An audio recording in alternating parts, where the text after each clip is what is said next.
Every key is a new door. But what if death awaits on the other side? This is the story of a mysterious colony where houses are sold with a curse, and every owner's final address is death. One day, a couple arrives in this colony to buy their dream home and are confronted by an unknown terror. Today, I've brought you a horror anthology movie I saw on DVD as a child, Terror Tract, which features 3 amazing stories, and after each story, there's a question for everyone. But before we start, remember to subscribe to the channel if you like the video so we can complete the 1000 milestone. The story begins by showing us a colony where everyone lives happily. An earthworm was crawling in the colony's lawn, which was eaten by a bird. Then that bird became a meal for a cat. When the neighborhood girl came running to hit the cat after seeing this scene, the cat crossed the road and was hit by a car, which then became prey for a dog. The car that hit the cat is being driven by a property dealer named Bob Carter. He has brought a newlywed couple, Ron and Mary, to see a new house. Bob makes a good income from this job, evidenced by his beautiful car and gold watch. But he is under a lot of pressure to meet his sales targets. For example, Bob must finalize a deal today by getting this couple to choose a house, or else disaster will strike. However, Bob has his own policy or agreement. He always openly discloses everything about a house before selling it. Following this policy, Bob first takes them to see a house with 4 rooms, a kitchen, a garden, and a pool, what you would call a perfect house. Ron asks why the previous owner sold the house. Bob explains that the owner passed away, which is why it's being offered at a low price. Ron, surprised, asks what happened to the owner, and Bob begins to tell the history of the house. And here begins our first story, Nightmare. Louis and Sarah are a happy couple living in this house. One evening, when Louis leaves town for a business trip, Sarah's boyfriend, Frank, secretly enters the house. Actually, the two had been having an affair behind Louis's back for a long time. Once the house was empty, they got down to business, only for Louis to make a wild card entry through the back door, holding a gun. They never imagined the barrel of a gun would be pointed at Frank's head instead of the nozzle of a faucet. Louis had suspected the affair for a long time but caught them red-handed today. Holding the gun to Sarah, he gives her a note and tells her to copy it. The note contained the words of her breakup with Frank. Now, according to the plan, after Sarah writes the letter, she will hang herself and Frank will watch it happen. The idea is to make the whole incident look like Frank couldn't handle the breakup. A quarrel started between them, and Sarah shot Frank in self-defense. Then, realizing she made a big blunder, Sarah would also end her own life. As they proceed to execute the plan, Frank suddenly lunges at Louis, and in the scuffle, Sarah stabs Louis with a pair of scissors, saving Frank. But as Louis prepares to shoot Frank from behind with the gun, Sarah wounds Louis again with the scissors, and Frank takes advantage of the opportunity, shoots Louis, and kills him. Frank then calmly brings Louis's body by boat to the lake behind the house and sinks it using heavy cement blocks. A little later, Sarah wakes up from sleep and sees wet footprints near the front door through the window, and the gate is shaking strangely. Suddenly, the sound of wet footsteps comes from outside the door. As Sarah fearfully goes to open the door, Louis's ghost grabs her throat, and Sarah screams and sits up from sleep. Frank calms her down and assures her there is nothing to fear. He drowned Louis with his own hands.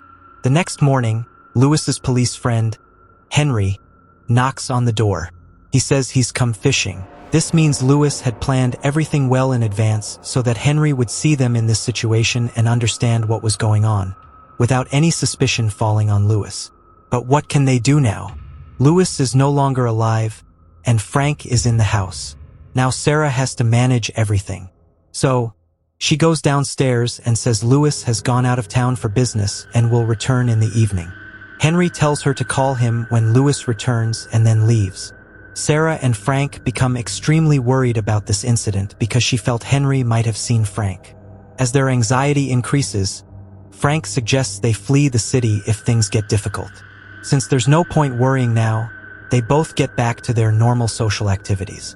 But at night, Sarah wakes up again, hearing the sound of the gate, and there are wet footprints in front of it. Her heart is dry with fear as she feels someone standing at the door. She calls Frank, but he doesn't respond. So, today she cleverly locks the door and goes to call Frank, only for Louis's ghost to grab her throat from inside the bed. But the next moment, she realizes it's her imagination. In a terrifying nightmare, Frank calms her down, gives her medicine, and holds her close. The next morning, Henry calls. His suspicion has grown because Louis didn't return in the evening. He learned from Louis's PA that Louis returned home 2 evenings ago and had no plans to meet any client out of town. Meanwhile, Sarah panics and slips up, saying Louis took his car, but the car is parked right in front of the house. Henry hangs up and Frank realizes they must hide Louis's car now, or Henry will easily catch them. So, before Henry arrives, Frank goes to hide the car only to find the key is missing. Louis always kept the car keys with him, and Louis's body is now in the lake. So now there is only one option. Frank must dive into the lake and retrieve the key from Louis's pocket. As night falls, Frank gets ready to dive into the lake with a flashlight. The car is the only evidence. If he hides it now, Henry will never find Louis's body. But Sarah's fear is growing, fueled by the ominous signs of Louis coming to her in her dreams every night. Frank tells her not to worry needlessly and dives into the lake, only to be startled. The rope is broken from the cement block, and Louis's body is gone. As Frank collapses in terror, Louis's body floats up behind him. When Frank reaches into his pocket to retrieve the key, Louis suddenly wakes up. Meanwhile, Sarah wakes up from her nightmare and sees the gate shaking again tonight, and there are wet footprints. She instantly feels someone is trying to open the door. Sarah screams in fear and fires a gun in self-defense, only to see Frank's lifeless body lying outside the door with Louis's car keys in his hand. Seeing this deed, Sarah realizes her mistake and screams in shock and terror, her sound disappearing into the mysterious air. The next day, Henry arrives with the police and sees Frank's bullet-ridden body lying by the door, and Sarah is hanging in front of it, just as Louis wanted. But the police and medical department cannot figure out how Sarah's body got wet. So now you tell us in the comments, is this psychological or supernatural? Bob throws the same question at Ron and says, "So, should I finalize the deal for this house?" Before Ron could answer, Mary takes Ron and leaves the house. They don't want a house where someone has died. So, Bob brings them to see another house. Mary instantly loves this house, but when she asks why the house is so cheap, Bob says today is the last day of the offer, so they must finalize a deal before 5 p.m. Suddenly, Bob asks, "Do you have any pets?" This one question was enough to raise suspicion in Mary's mind. Upon insistence, Bob begins to tell the history of this house according to his agreement, which starts the second story, Bobo. The previous owner of this house was named Ron. He lived here with his wife, Corolla, and their only daughter, Jenny. Jenny was Ron's world. Her word was law to him. One day, Jenny suddenly insists that she saw a monkey wearing a red dress in the house's garden and that she wants to keep it. By the way, this monkey in the red dress is not only in this movie but also in Stephen King's novel and the 2025 movie The Monkey. So, before the monkey can escape, Jenny catches it, keeps it, and names it Bobo. Ron realizes this must be someone's pet or a monkey that escaped from a circus. He thinks keeping it is wrong, but he had to give in to his daughter's insistence.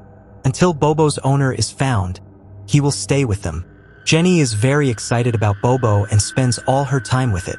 That day, after she went to school with her mother, Bobo surprises Ron, causing him to spill coffee on himself, which marks the first instance of annoyance. Besides Bobo, they also have a loyal pet dog named Max, whom Ron loves very much.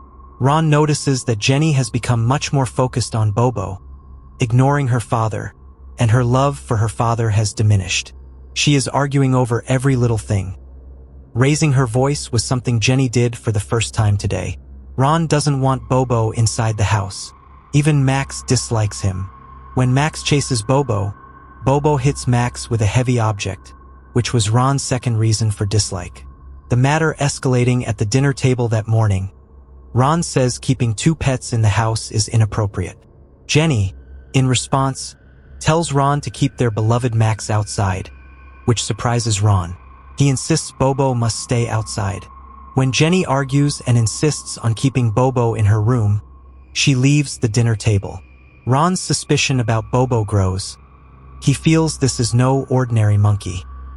His gut feeling leads him to Jenny's room, and he is shocked to see Bobo on the bed. He manages to get Bobo outside for the time being but brings a cage the next day. He plans to keep Bobo in it and Max will guard it. But when Ron tries to put Bobo in the cage, Bobo bites his hand and escapes. To get revenge for this incident, Ron catches Bobo that night and locks him in the cage. Despite Jenny making a big fuss, Ron ignores her and places the cage in front of Max that night. The reason is simple. If Bobo acts out, Max will shut him up. But what happened the next morning was something Ron could never have imagined. Max is lying dead in front of the cage. Bobo killed him with a knife and escaped from the cage. Ron suspects Jenny because the incident happened after she opened the cage at night. In the daylight, he hides Max's body on the side, and while cleaning the floor, Bobo suddenly appears, and Ron tries to hit him with a knife. Just then, Corolla and Jenny return and are shocked to see them like this. Ron somehow calms himself down, sends the two of them out, and calls the police to take Bobo away. But the police say that's not their job, he should contact animal control. Ron then brings a big, strong man home to catch Bobo. The man tells Ron to wait outside and walks confidently inside. By this time, Ron has buried Max's body and is wondering where the man who said he would catch Bobo in 2 minutes went. As his suspicion grows, Ron enters the house and is shocked. The man's dead body is lying on the floor. Bobo killed him by stabbing him multiple times in the chest with a knife. Ron stops when he goes to call the police because no one would believe a monkey killed this bodybuilder-type man. So now, he has to do whatever needs to be done himself. After putting the man's body in plastic like Max's and setting it aside, he prepares with a gun to shoot Bobo. But where did Bobo go? Ron searches the whole house. Just then, Bobo jumps on his back from behind, bites and scratches him badly. Ron somehow manages to get him off his back and shoots, but he just misses Corolla and Jenny. Both are shocked by Ron's behavior, realizing the situation has escalated too far. Ron calms them down and silently sits there after buying a trap from the store in the evening. Corolla realizes something is wrong with Ron, something he is not sharing. As they fall asleep, Ron spreads food and sets up a trap in the garden to catch Bobo. He waits all night in the rain for Bobo to get caught. Suddenly, he hears the trap snap in the middle of the night and rushes outside with his gun, only to find all the food gone. But Bobo wasn't caught in the trap. Just then, he hears a noise from inside the house and rushes in, finding Corolla lying dead in bed. Bobo had slit her throat with a knife. Mad with grief, Ron tells Jenny that Bobo killed her mother. He desperately searches for Bobo. Just then, Bobo jumps on him from the closet, severely scratching him. Ron somehow throws a showcase on top of Bobo, trapping him. Now is the chance to kill him, but Bobo's desperate plea for life moves Jenny from within. When Ron asks Jenny for the gun to kill him, she instantly shoots and kills her father instead. The next day, when the police arrive at the scene, Jenny's last words were, "Dad killed everyone." After that, nothing was known because Jenny became mute due to the shock of the sudden incident. And the most surprising thing is that Bobo was never found after this incident. So now you tell us in the comments, is this psychological or supernatural? Bob stops after saying all this and assures them, "Don't worry, the monkey won't come back." He asks, "Do you like the house? Shall I confirm the deal?" The couple immediately gets angry and says, "We don't need this house." Bob says, "You won't find a better house within your budget anywhere else. Every good thing in the world has some flaws." On the drive, Ron says, "Look, we just want a normal house that isn't haunted, especially where no one has died." Bob is happy with this and says, "Then this house right in front of us is for you. Come, come." He then takes them to a beautiful house, one that Bob himself would buy if he could afford it. In response to Mary's question, he says, "Don't worry, no one has died here. Come inside." Just then, his boss calls and asks about the work progress. He says he has brought the clients to see the Goodwin house. He hopes they will like this house. The boss reminds him to confirm the deal by 5 p.m. and hangs up. Ron notices this. When asked, Bob explains that his performance this month is very poor.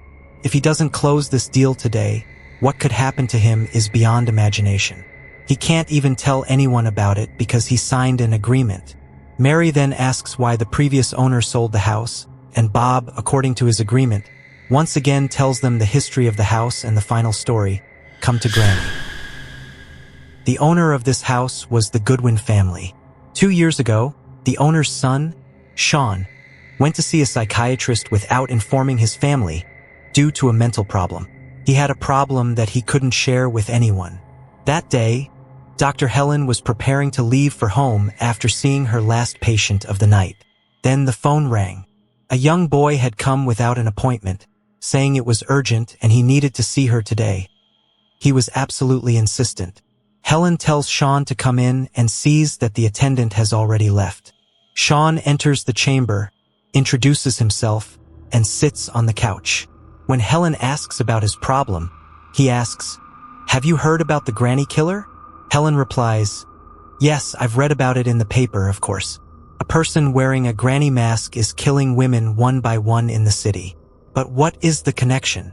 Sean remains silent for a while and then says that he is somehow learning through telepathy who the granny killer is going to kill next, even seeing them die. The whole thing is like a strange vision, but he has no explanation for why or how he can see it. Helen shows keen interest and asks him to tell the whole story.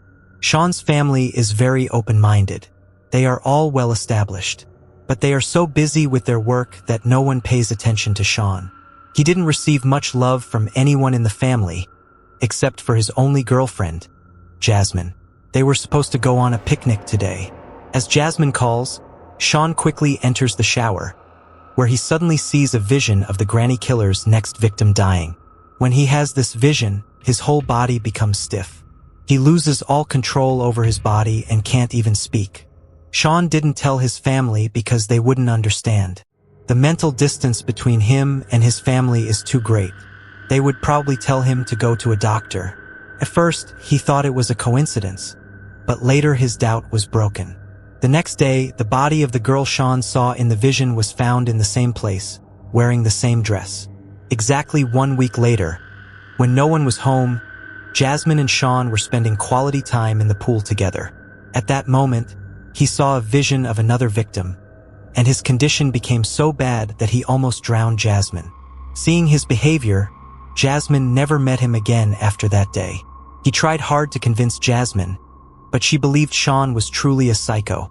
As time went on, his behavior became known, and his friends started drifting away from him. Now he wonders, is he really crazy, or does he have some supernatural connection with the killer? Death seems to haunt him. Even though he knows who is killing them, he can't do anything. Because of this condition, he spends days suffering from insomnia. His parents put him under a lot of pressure, so after finding out about the issue, instead of providing any mental support, they told him to use drugs to relieve mental stress and depression. Of course, this didn't work either. After staying away from home for a few days, things were slowly getting better, but one day when he saw Jasmine as a victim in his vision, he called the police and told them Granny was about to commit another murder. But the police told him they had already caught the wrong person, and the real killer was about to kill someone in a moment. Saying this, he gave Jasmine's address, and the police hung up, calling him a psycho. With no other option, he went to save Jasmine, only to find Jasmine's body lying dismembered in her room. Now, even if he tells the police, no one will believe him. So he flees the house before the police arrive. Since then, he hasn't been home for 2 days. After hearing these words, Helen, in fear for her own life, secretly hides a knife. She felt that the granny killer was none other than Sean himself. Helen calms him down and tells him there is no need to worry. Medication will fix everything. She just needs to speak with his parents before giving him the medicine. Then Sean says, "Doctor, you still don't understand. I didn't come to you for a cure, but to save you, because you are the granny killer's next target." At this moment, Helen's suspicion that Sean is indeed the granny killer is confirmed. "Helen, acting in self-defense, wounds Sean with the knife, calls the police, and rushes toward the elevator. Sean somehow follows her. He kept saying one thing, "I brought something for you." Sean was about to pull something out of his jacket, and just then, the elevator door opens, and the granny killer emerges. Before Sean could pull the gun out of his jacket and give it to Helen, everything was over. After telling the whole story, Bob asks, "What do you think? Is this a supernatural incident? Or is it all Sean's mental disorder?" Also, let us know what you think in the comments. By this time, after seeing all the houses, Mary is furious. Far from buying a house, she doesn't want to stay in this area at all. But Bob is desperate to confirm the deal. Just then, his boss calls. His time is up. Bob begs for a few more minutes, but it's no use.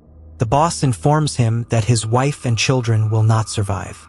Hearing this, Bob becomes enraged, and when he sees the couple leaving without confirming the deal, he attacks Ron with a pair of scissors and kills him, just as Sarah killed Lewis in the nightmare story.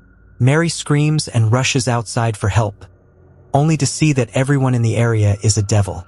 For instance, a man next door is driving a lawnmower over a cat. As Mary rushes into her car, Bobo and Bob jump on her. All he needs now is just one deal. As Mary tries to get away, she sees people lying dead in someone's garden. Someone's wife is shooting and killing her husband. In short, terrifying accidents are happening all around.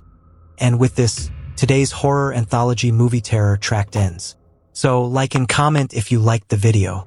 And those who are new, subscribe to the channel or I'll unleash Bobo on you.